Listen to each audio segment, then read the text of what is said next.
That is a very frustrating spin and go. That's all right. We're going to move back down to the 60s. So we can spin up to $600,000 here for spin and go number 2.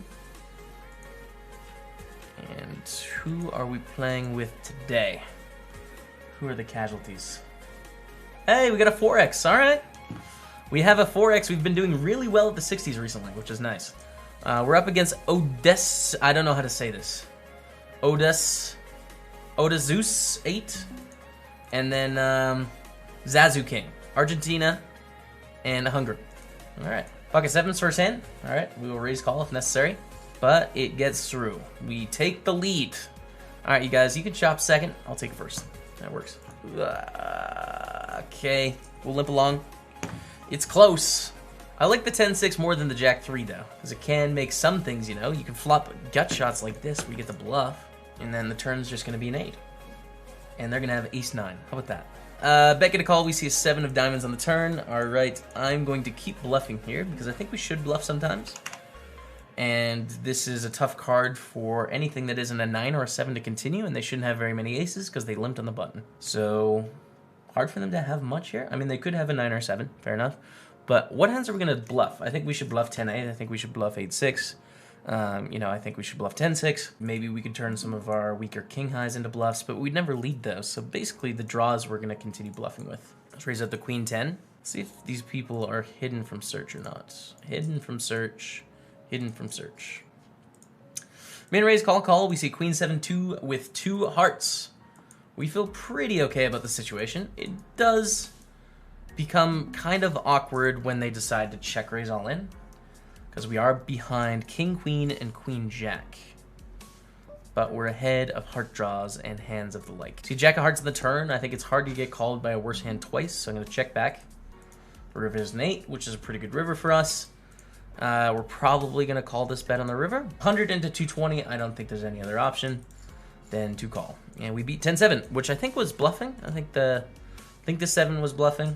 3-6 suited, we'll try a limp. 15 to win 45, I like the odds. The payoff is 3 times bigger than what we have to invest if we end up winning at this point.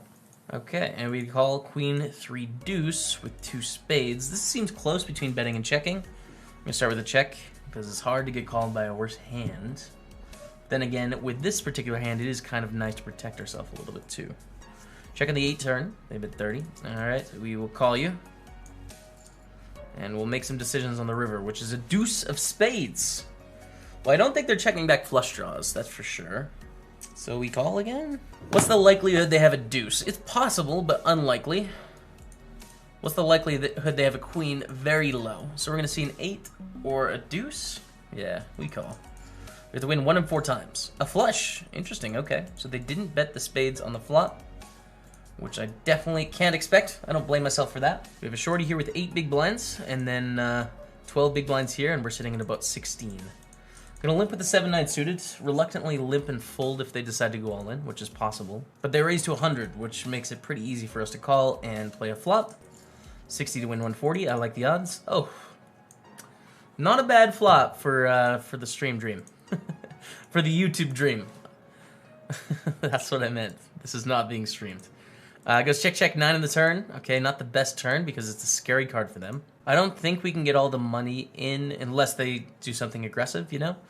I don't think it's going to be possible to, like, bet 150 and then jam the river. I think it looks too strong. So we'll try and get value this way, but they just fold. We pick up the king 6. I can see raising and limping here as options, but I chose the limp instead. Risk a little bit less. So you fold in the small blind, and it folds around to Zazu King, who checks, and we see a jack at 9-8 flop. Not very good for us. We'll check back. We can consider betting turns, especially when we make top pair in the turn. Feels good, man. They bet 80 into 100. All right. We're either behind or they have a draw a lot of the time, so we're just going to call.